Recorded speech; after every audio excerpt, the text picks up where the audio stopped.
दोस्तों नमस्कार। बहुत बार आप जाते होंगे लोगों को किसी अच्छे अपॉर्चुनिटी के बारे में बताने के लिए, लेकिन वो आपकी बात नहीं सुनते। वो अपनी परिस्थितियों से बाहर नहीं निकलना चाहते, जबकि आपको भी ऐसा लगता है और मैं सच बताऊं उनको भी ऐसा लगता है कि डिसीजन अगर लेते हैं, निर्णय लेते हैं और कुछ आगे बढ़ते हैं तो उनकी जिंदगी में कुछ अच्छा हो सकता है। बट वो क्यों नहीं ले पाते हैं? क्योंकि वो कंडीशनिंग हो जाती है उनकी माइंड की।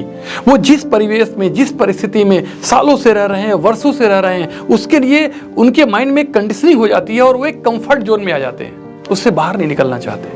जबकि कहते हैं ना कि दायरे में रह के क्या पाया, दायरे से बाहर निकल के जहां पाया।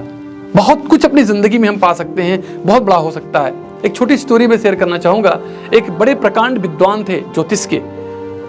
जब इस दुनिया से जाने का वक्त उनका आया तो उन्होंने अपनी सारी पोथी पत्रा सब कुछ खोला और देखा अगला मेरा जन्म क्या है। तो उन्होंने क्या देखा, अगला जन्म उनका सुअर का था। वो बड़े परेशान हुए, बड़े दुखी हुए कि गंदे में रहना पड़ेगा, गंदा खाना पड़ेगा।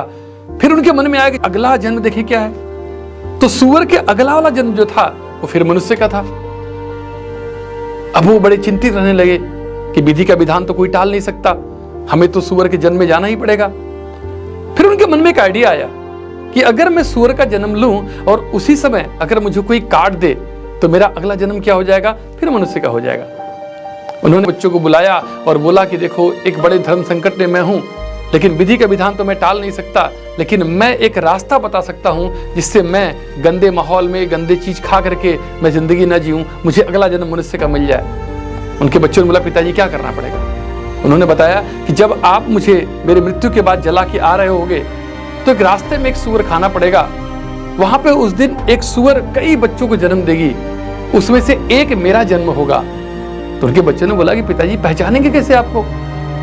तो उन्होंने बोला कि जिस सूअर के बच्चे के माथे पर सफेद बाल होगा वो मैं रहूंगा। वैसे तो मैं इतना विद्वान हूँ, जानकार हूँ कि मुझे तो सब कुछ ज्ञान रहेगा ही, आप मुझसे पूछ लेना।